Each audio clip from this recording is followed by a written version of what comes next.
자, 요한복음 세 번째 시간 함께 하도록 하겠습니다. 세 번째 시간의 핵심은요, 제자도입니다.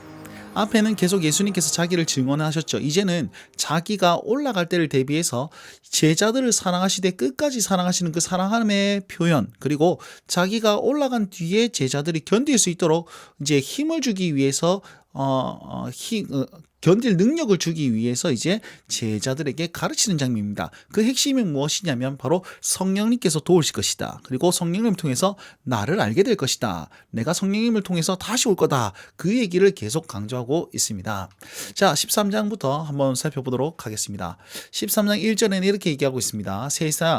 내가 세상에서 아버지께로 돌아갈 때가 되었다. 예수님께서 죽으실 때가 되었다라는 것을 의미하고 있죠. 그래서 자기 사람들을 끝까지 사랑하셨습니다. 예수님께서는요, 그 사랑의 표현으로 세족식을 먼저 행하셨는데, 이 세족식에는 몇 가지 의미가 있습니다. 여러분, 유대 사회에서는 언제 발을 씻느냐? 첫 번째, 성전을 출입할 때, 제물을 드릴 때에 발을 씻습니다. 두 번째는요, 가정 방문할 때, 집에서, 밖에서 집 안으로 들어갈 때 발을 씻습니다. 왜냐하면, 그 건조한 기후 때문에 이렇게 먼지가 많이 묻는단 말이죠.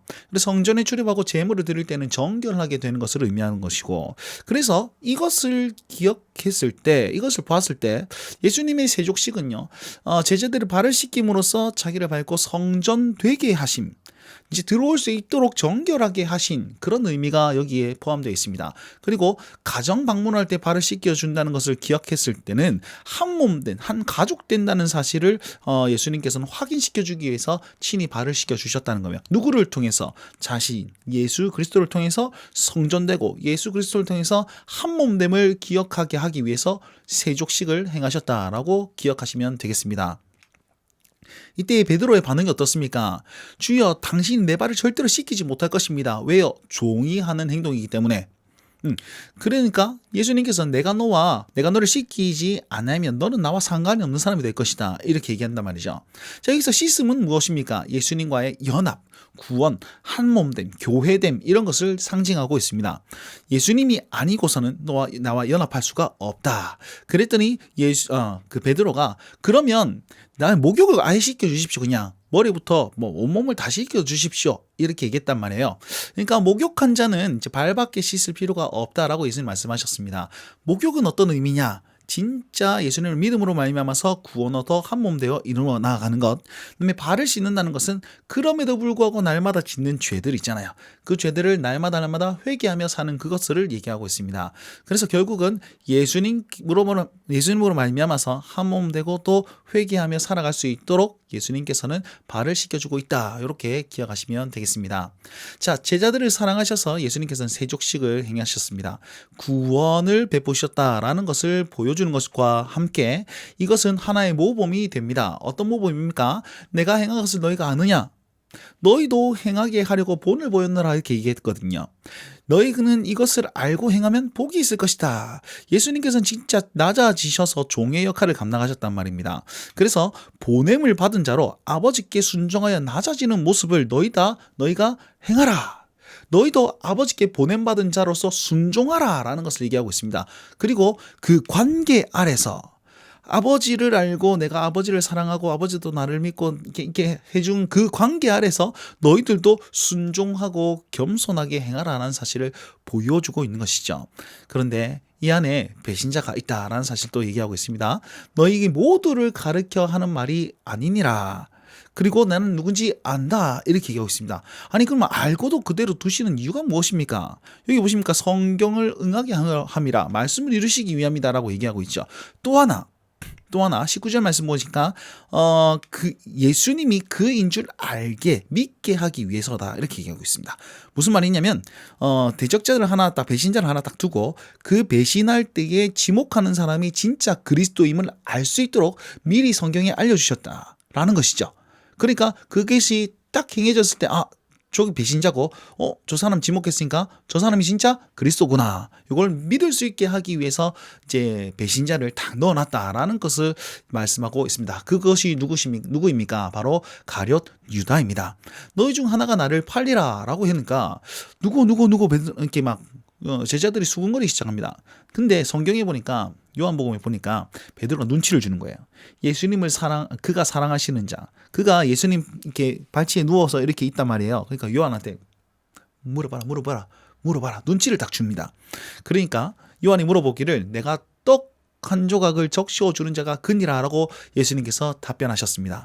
그리고 가룟 유다에게 그 떡 한 조각을 딱 주고 나서 주니까 사탄이 그 마음속에 들어갔더라 이렇게 됐고, 그 조각을 받고 나가니 밤이더라 이렇게 표현하고 있습니다. 사탄이 들어갔다, 그리고 나가니 밤이다.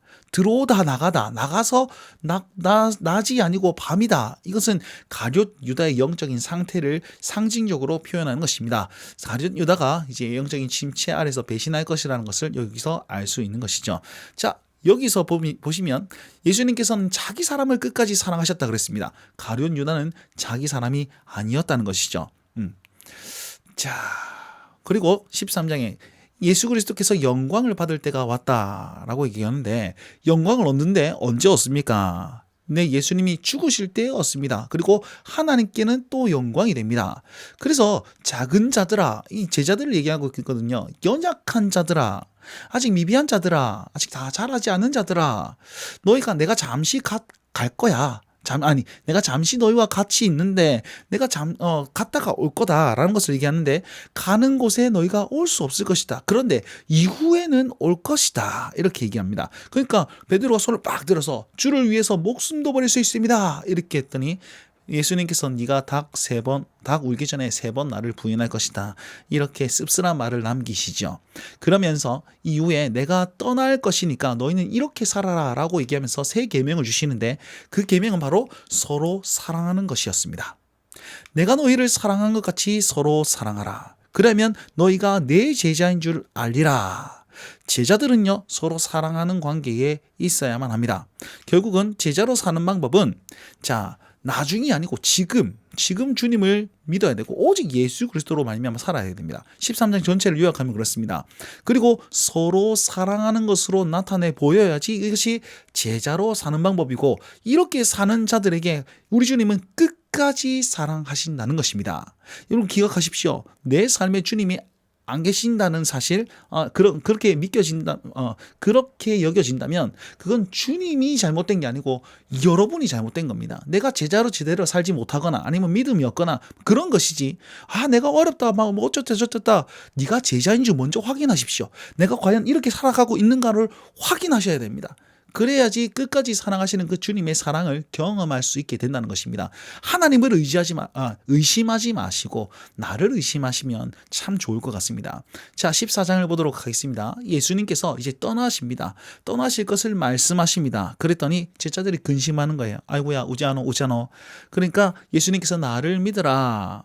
내가 내 아버지 집에 갔고 거처를 예비하고 너희들 다시 내게로 영접할 것이다. 내가 가서 집을 잘 준비해 놓을게 라고 얘기했다는 것이죠. 거처를 예비하고 내게로 영접하여서 너희들도 있게 만들 것이다. 이게 관계적 표현이거든요. 나와 함께 하니까 내가 거기에도 너희들도 함께 할 것이다 라고 얘기하는 겁니다. 그러면서 에고 에이미, 이제 나는 무엇이다 라고 할 때 나는 길이요 진리요 생명이다 이렇게 얘기하는 겁니다. 자, 제자가 이렇게 얘기하는 거예요. 주님 어디로 가십니까? 어디로 가시는지도 모르는데 우리가 어떻게 가야 됩니까? 그러니까 예수님께서 그 길을 너희가 아느니라 이렇게 표현하고 있습니다. 그러면서 그 길을 아는데 그 길이 바로 나다 이렇게 얘기하시죠. 내가 곧 길이요 진리요 생명이니 아버지께로 올 자가 없다. 자, 이 말을 해석하면 이렇습니다. 나는 길인데 진리와 생명으로 가는 길이다. 그리고 그 진리와 생명의 끝은 어디냐? 근원이신 아버지께로 가는 길이다 라는 것을 얘기하고 있습니다. 누구에게로 가는 길이라고요? 네, 아버지께로 가는 길이다 라는 것입니다. 그래서 자기를 성전이라고 표현한 겁니다. 왜요? 우리 하나님께서 어디에 거하십니까? 성전에 거하시잖아요.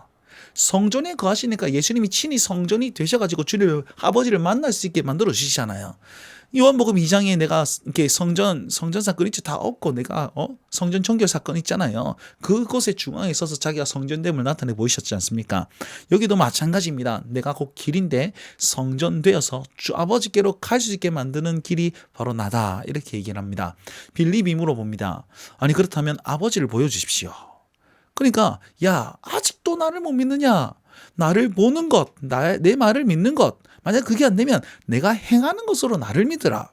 나를 믿는 자는 나를 믿는 자는 내가 하는 일과 그다음에 하는 일을 알 것이다. 하는 일이 뭡니까? 구원 사역이죠. 근데 그것보다 더 큰 일도 할 것이다 이렇게 얘기하고 있습니다. 그것보다 더 큰 일 무엇입니까? 구원 사역보다 더 큰 일이 뭡니까? 자, 예수님께서는 구원을 딱 이루시죠. 근데 그 구원이 확장되어야 될 것 아닙니까? 전 세계로 퍼져나가야 될 것 아닙니까? 이걸 가리켜서 구원보다 더 큰 일, 복음의 확장 사역을 얘기하고 있습니다.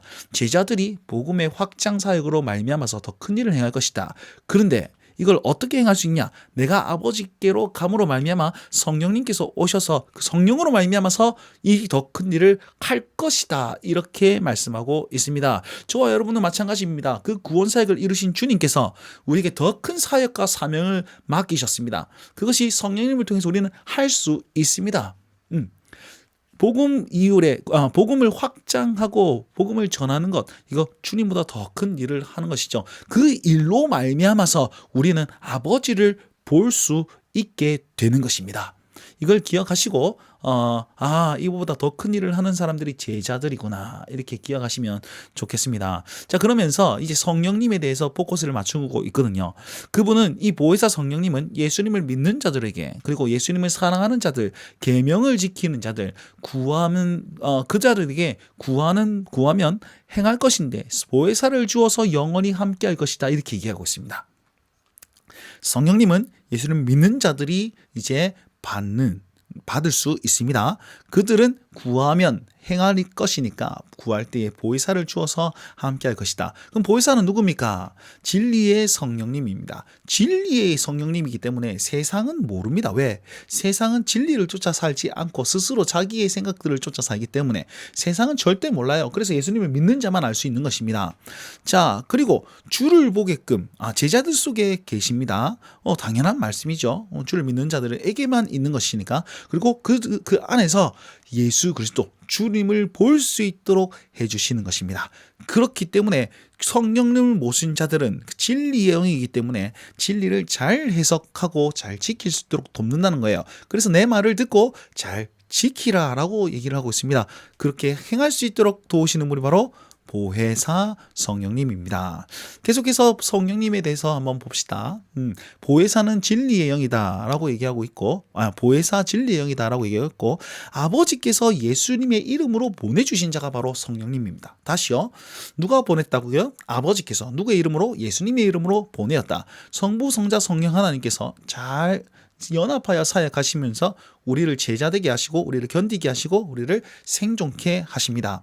자, 보혜사의 뜻은 돕는 자, 변호자, 그 다음에 중보자 이런 뜻이 있습니다. 그래서 이분은 우리 속에서 진리의 영으로서 가르치시고 생각나게 하십니다. 무엇을요? 예수님의 말씀과 주님을 기억하게 하십니다. 그러니까 나의 평안을 너에게 주노라. 마음에 근심하지 말고 두려워하지도 말라. 우리 주님께서 이렇게 말씀하시는 거예요. 보혜사가 계셔서 너희들이 생각나게 하시니까 평안하고 근심하지 말고 두려워하지 말아라. 이렇게 말씀하시는 겁니다. 내가 잠시 갔다 올 것이다. 자, 온다는 표현이 있습니다. 예수님께서는 이제 승천하십니다. 그리고 온다는 표현이 있는데 이것은 재림일까요? 무엇일까요? 본문의 그런 맥락에서 보면 예수님은 성령님으로 다시 오시겠다라고 말씀하는 그런 문맥이 될 것입니다. 왜요? 성령님께서 오셔서 주님을 알고 생각나게 하고 보여주시기 때문에. 그리고 또 하나 재림하실 것이다 라는 표현도 틀린 표현은 아닙니다. 그런데 더 가까운 표현은 아마 성령님으로 다시 오시겠다라는 표현이 아닐까라고 생각해 볼 수 있습니다. 그리고 이렇게 얘기한 거예요. 이것을 너희에게 미리 알게 함은 너희로 믿게 하려 합니다. 왜요? 나중에 되면 세상 임금들이 와가지고 너희를 괴롭히고 핍박하고 고난 줄 것이기 때문에 그때를 대비해서 믿을 수 있도록 하게끔 한다라는 것입니다. 자, 그때에 오직 내가 아버지를 사랑하는 것을 믿어라. 그리고 아버지께서 명하신 대로 행했다는 사실을 믿어라. 그리고 세상에 이것을 알게 하려 한다는 사실을 믿게 하기 위해서 지금 알려주고 있다. 그걸 믿을 수 있게 하시는 분이 누구다고요? 성령님이시다는 거예요. 그래서 지금 제자들에게 다가올 고난을 주님께서 준비하고 계십니다.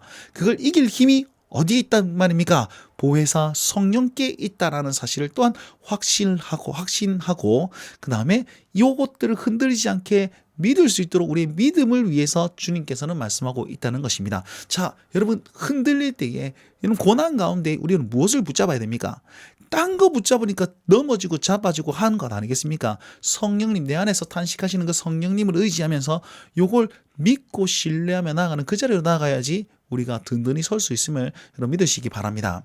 15장을 함께 살펴보도록 합시다. 15장에는 나는 참 포도나무에 너희는 가지다 라고 얘기를 하고 있습니다. 나는 무엇이다 에고 에이미라고 하면서 자기를 또 계시하고 계시죠. 자, 나는 참 포도나무에 내 아버지는 농부다. 내가 포도나무다 라는 것은 무엇이냐면 너희는 가지다는 거예요. 예수님께 모두 붙어 있습니다. 그런데 모두 붙어 있긴 한데 열매 맺는 가지와 열매 맺지 않는 가지가 있더라는 것이요. 열매 맺는 가지는 깨끗하게 하여서 정결케 하는데 내 말로 이미 정결하고 깨끗하게 된 사람들이 바로 열매 맺는 가지고요. 열매 맺지 않는 가지는 불사르고 던져지고 있습니다. 예수님 안에 있지 않기 때문입니다.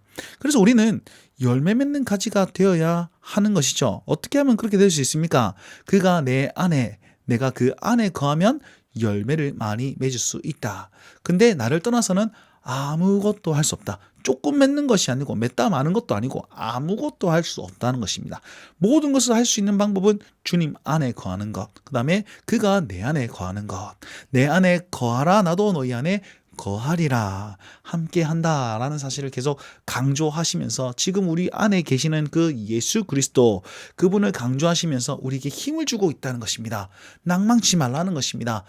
그렇게 우리에게 권유하고 있지요. 그래서 1세기 그때 고난받는 이 요한복음 1차 독자들도 이 메시지를 들었을 것입니다. 아마 그것으로 힘을 내지 않았을까 또한 보고 있습니다. 너희가 내 안에 거하고 내 말이 너희 안에 거하면 무엇이든지 이루리라. 많은 열매가 맺혀질 것이고 아버지께 영광이 될 것이고 그리고 너희가 내 제자인 줄 알리라. 이렇게 결론을 짓고 있지요. 자, 보시면 여기 내 안에 거하라. 주님 안에 거하는 것은 어떻게 거하는 것? 내 말이 거하는 것이다 라고 얘기하면서 그 말씀을 잘 귀 기울여 들으라. 그러면 열매가 맺고 영광이 되고 제자가 될 것이다. 이렇게 권유하고 있습니다. 그래서 우리가 집중해야 될 건 무엇이다? 하나님의 말씀. 그 말씀으로 말미암아서 우리의 제자됨을 드러낼 수 있습니다. 자, 그런 다음에 너희가 사랑하라 라고 얘기를 하고 있습니다. 아버지께서 나를 사랑한 것 같이 나도 너희를 사랑하였으니 나의 사랑 안에 거하라. 이제는 보세요. 내 안에 거하라 했죠. 이제 그럼 말씀 안에 거하라고 했습니다. 이제는 내 사랑 안에 거하라라고 또한 말씀하고 있습니다. 내 안에, 말씀 안에, 그리고 사랑 안에. 그를 할 때 어떻게 된다고 말씀하냐면 내 기쁨이 충만하게 하려고 내가 이렇게 너에게 얘기하는 것이다 라고 얘기하고 있죠. 그러면 어떻게 하면 주님 사랑 안에 거하는 것입니까? 서로 사랑하면서 사는 것, 그것이다. 이것이 내 계명이고 남을 위해 목숨을 버리는 것이 최고의 사랑인데 이렇게 행하는 사람은 종이 아니게 된다. 내 친구라고 부를 것이다 라고 얘기합니다. 여러분, 서로 사랑하며 사는 사람들은 주님의 친구입니다. 친구 여러분, 우리가 사랑으로 말미암아서 내가 주님의 친구됨을 증명해내며 삽시다. 자, 종은 주인의 의도를 모르지만 친구는 다 알려주고 편하게 얘기할 수 있습니다. 그렇기 때문에 나는 이제 종이 아니라 친구이기 때문에 서로 사랑하고 하나님의 뜻을 잘 알고 분별할 수 있다. 그래서 나로 말미암아서 하나님께서는 열매를 맺을 것이다. 이렇게 결론을 지을 수 있지요. 자, 키워드가 무엇입니까? 내 안에 거하는 것, 그 다음에 말씀 안에 거하는 것, 사랑 안에 거하는 것. 어떻게 해요? 서로 그럴 때에 기쁨을 누리고 그 다음에 서로 사랑할 때에 친구가 되어서 열매를 맺을 수 있을 것이다. 이게 핵심 키워드라는 사실 기억하시면서 우리가 이 일들을 이 땅에서 증명해낼 수 있길 바랍니다. 18절부터는요. 이제 고난에 대해서 준비하면서 예수님께서 말씀하십니다. 세상이 너희를 미워하면 나를 미워한 것이고 너희가 세상에 속하였으면 세상이 너희를 사랑할 것인데 미워한다는 것은 너희가 세상에서 주님께서 세상 안에서 너희를 택하였기 때문이다 라고 얘기합니다. 무슨 말이냐면 이렇습니다. 예수님과 제자가 서로 사랑하는 관계입니다. 제자들이 예수님을 사랑했습니다. 그러면 세상이 예수님을 미워했단 말이에요. 세상이 예수님을 미워했습니다. 그래서 예수님이 핍박했는데 예수님이 승천해버렸단 말이에요. 그럼 누구를 미워하게 됩니까? 그와 함께 사랑했던 같은 편 먹었던 그 제자들을 미워하게 된다는 것입니다. 자, 그래서 세상이 예수님도 박해했고 이제 박해할 사람이 없으니까 제자들을 박해하기 시작하는 겁니다. 그래서 요 세상이 그리고 제자는 예수님과 말씀을 듣고 말씀 안에 거했단 말이죠. 그러니까 예수님께서 그렇다. 너희가 내 말을 잘 지켰으니까 나도 내 말을 잘 지키겠다. 이렇게 말씀하십니다. 나도 내 말을 잘 지키겠다. 그래서 세상이 죄가 분명히 드러났어요. 왜? 예수님 핍박했고 제자들을 핍박하기 때문에 죄가 분명히 드러났어요. 핑계치 못할 죄가 드러나가지고 예수님께서 심판하신다라고 했습니다. 우리 지난 시간에 그 말씀 무엇으로요? 내 말로 말미암아 이렇게 된다 했죠. 그 중간에서 도우시고 역사하시는 분이 계신데 그분이 바로 성령 하나님이시다라고 이렇게 얘기를 하고 있습니다. 자, 그러면서 내가 아버지께부터 보낼 보혜사는 곧 진리의 영이고 그가 나를 증언하였고 그리고 너희가 처음부터 나와 함께 했으므로 너희도 성령님께서 증언함이라 이렇게 얘기하고 있다. 뭘 증언하다는 말은 변호한단 말이거든요. 성령님께서 예수님을 막 변호했단 말이에요. 근데 예수님만 변호하는 것이 아니고 예수님과 우리가 제자들이 함께 있었으니까 제자들도 같이 변호해 주는 거예요. 성령님께서 우리의 변호사 되시는데 뭐가 꿀립니까? 그죠? 그러니까 담대하게 살아가고 성령님 의지하고 살아가는 것이 우리가 해야 될 일이라는 것입니다.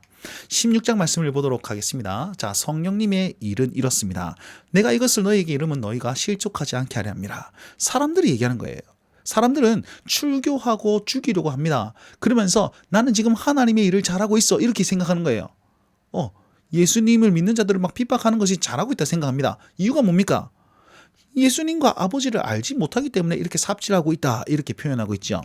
그러면서 그 때를 당하면 기억하게 하려고 너희 하려 하는데 뭐를요? 내가 너희와 함께 한다는 사실을 기억하게 하려고 성령님을 보내었다라고 얘기를 하고 있습니다. 제자들이 근심하고 있죠. 근데 예수님께서 내가 가는 것이 참 유익이다. 왜? 가면 성령님이 올 것이기 때문에 성령님이 오셔서 세상을 책망할 것인데 죄에 대해서 책망하는데 그것은 무엇이냐면 예수님을 믿지 않는 것에 대해서 책망할 것이고 의에 대해서는요 책망할 것인데 예수님께서 아버지께로 간다는 사실을 부인했기 때문에 책망받을 것이고 그 다음에 심판에 대해서는 세상의 임금을 심판할 것입니다. 이렇게 세상을 책망할 것이니까 성령님이 오셔서 책망하면 당연히 우리에게 유익 아니겠습니까? 그렇다는 거죠.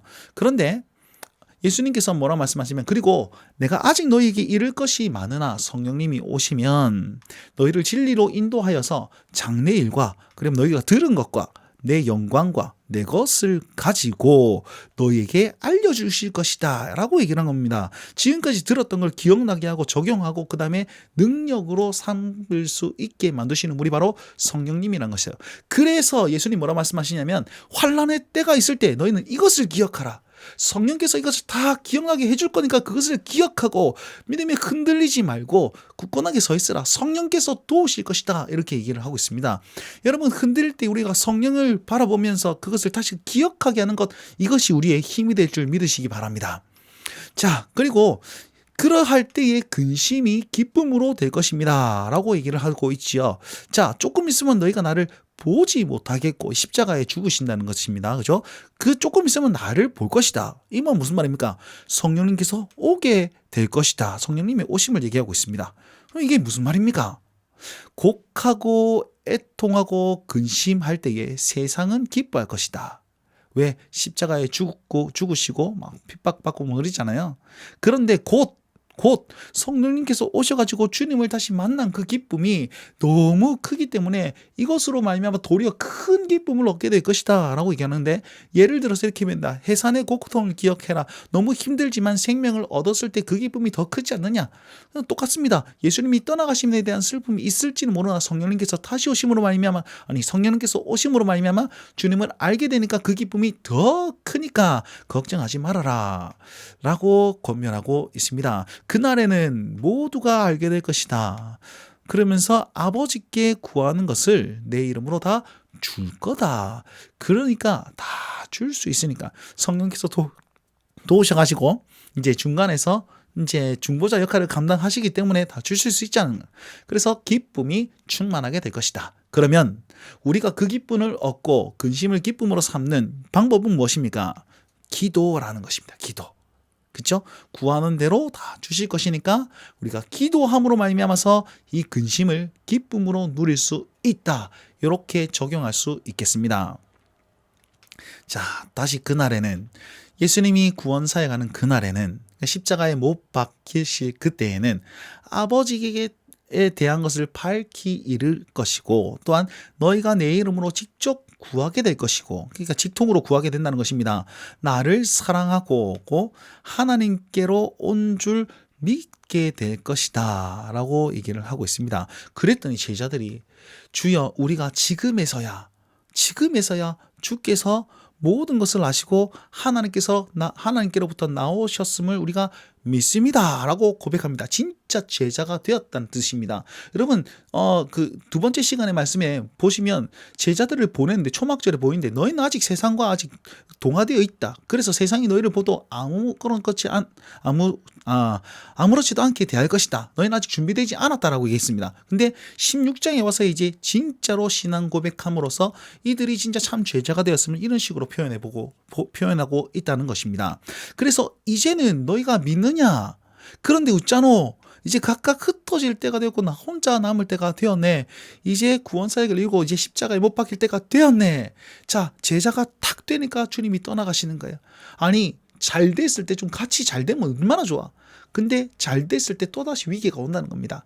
그때 무엇하라고 계속해서 말씀하셨습니까? 성령님 의지하고 기도하고 그리고 또 다시 올 그 기쁨을 통해서 참고 견디고 순종하고 그렇게 살아라고 지금까지 얘기하고 있지 않습니까? 그죠? 그러면서 예수님께서는 나는 혼자가 아니다. 아버지께서 나와 함께 하신다. 그러면서 내가 이것을 너희에게 이루는 것은 너희 안에 평안을 누리게 하려 함이라. 세상이 너희에게 환난을 당하라. 담대하라. 내가 세상을 이겨노라. 할렐루야. 아멘. 주님께서 이겼으니까 담대하게 나아가야 되는 거죠. 이것을 계속 이루고 있다는 것입니다. 마지막 17장입니다. 17장은 굉장히 중요한 장입니다. 왜냐하면 예수님께서 기도하는 장인데요. 대제사장적인 기도를 하고 계십니다. 제자들을 위한 기도예요. 때가 이르렀으니 십자가에 대한 죽음이 이르렀으니 아들을 영화롭게 하옵소서 이렇게 고백하거든요. 그러면 아들도 아버지를 영화롭게 하고 또 아들에게 주신 자들에게 영생을 얻도록 하나님 도와주십시오 라고 얘기를 하고 있는 겁니다. 그러면서 17장 3절 한번 읽어볼까요? 시작. 영생은 곧 유일하신 참 하나님과 그가 보내신 자 예수 그리스도를 아는 것이니라 라고 얘기하면서 자, 참 하나님과 예수님을 아는 것이 영생이다 라는 것을 탁 얘기하고 있습니다. 자, 하나님은 예수님에게 사명을 전달하셨고 예수님은 그 사명을 잘 감당하셨습니다. 무엇입니까? 구원의 완성이라는 것이죠. 그러면서 하나님을 영화롭게 하였습니다. 그러면서 예수님이 기도하시기로는 아버지여 창세전에 그 영화롭게 하신 그 영화를 나에게도 돌려주십시오 이렇게 얘기합니다. 제자들에게 얘기하는데 그러면서 제자들을 얘기하는데 이들은 세상 중에서 아버지께서 내게 주신 자들입니다.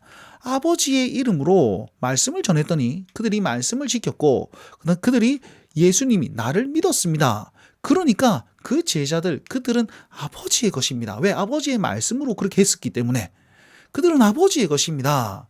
그러니까 이 제자들 아버지께서 보존하였고 지켜주시길 간구합니다 라고 얘기하고 있습니다. 그리고 이렇게 얘기하는 거예요.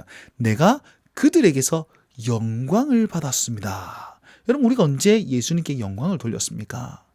제자들은 언제 영광을 돌렸습니까? 믿고 거하고 함께하고 동력하는 그것을 아버지께는 예수님께서는 영광으로 받으신다는 것입니다. 이 말씀을 꼭 기억하십시오. 예수님께서 이 하찮은 우리들을 위해서 아버지께 계속 간구하고 있습니다. 이 대제사장적 기도는 지금 천국 보좌 우편에서도 계속 하고 계신다는 사실입니다. 그곳에서 우리를 중보하고 계신다는 사실을 꼭 기억하셨으면 좋겠습니다. 자, 17장 11절에 이렇게 기도하고 계십니다. 거룩하신 아버지여 그들을 보존하십시오. 왜냐하면 내가 그들에게 말씀을 주었는데 말씀을 주었으니까 세상이 그들을 미워하기 시작했습니다. 그리고 그들도 세상에 속하지 않았기 때문에 보존하여 주실 것이 필요합니다라는 겁니다. 그래서 악에 빠지지 않도록 보전할